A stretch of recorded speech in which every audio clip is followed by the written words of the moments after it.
আমরা মানুষরা প্রত্যেকেই কোনো না কোনো সম্পর্কে ইনভলভড, এবং এই সম্পর্কগুলো সবসময় পারস্পরিক বা রেসিপ্রোকাল। তার মানে হচ্ছে এই সম্পর্কে আমি যতটুকু ইনভলভড, আমার পার্টনারও ততটুকুই ইনভলভড। আমি যদি রিলেশনশিপের বেসিক কিছু টার্ম বলি, যেমন love, care, affection, trust, respect and responsibility, এই জায়গাগুলোতে আমার যতটুকু এফোর্ট এখানে দিতে হবে, আমার পার্টনারেরও ততটুকু এফোর্টই কিন্তু আমি এক্সপেক্ট করব। রিলেশনশিপ সবসময় স্মুথ যাবে তা কিন্তু নয়। আমরা আশেপাশে তো দেখছি প্রত্যেকটা রিলেশনশিপ কোনো না কোনো জায়গা থেকে কিন্তু সাফার করছে।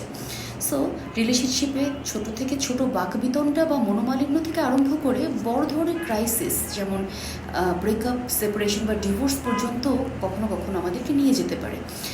আমরা খুব কমন একটা ভুল করে থাকি এই রিলেশনশিপ ক্রাইসিস ম্যানেজমেন্টের সময়। সেটা হচ্ছে আমরা আমাদের নিজেদের দায়িত্ববোধের জায়গাগুলো ভুলে গিয়ে ব্লেম গেম করতে থাকি।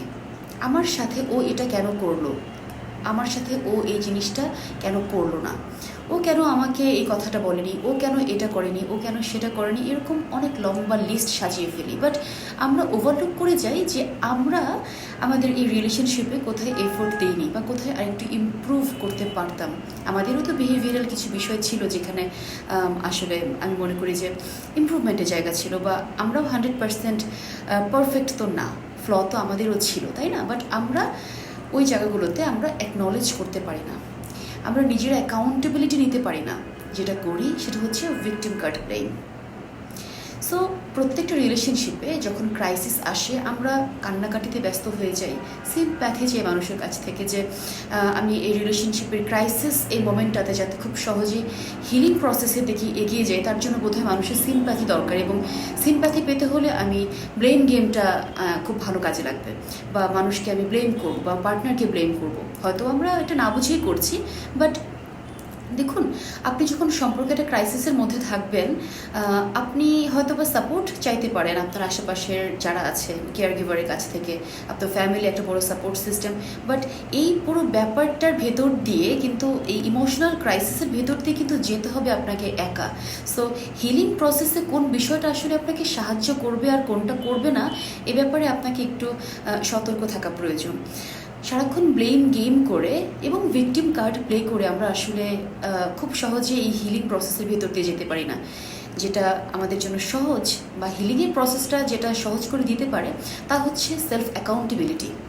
ব্লেম গেম না করে এই রিলেশনশিপে আমার কোথায় ভুল ছিল, এই রিলেশনশিপে আমি কোথায় কীরকমভাবে বিহেভ না করলে আজকে সিচুয়েশনটা হয়তো ডিফারেন্ট হতো, বা যেমন একটা হয়ে গেছে সিচুয়েশন, এখান থেকে আমি কি করে আমার নিজের মতো করে বের হয়ে আসতে পারি।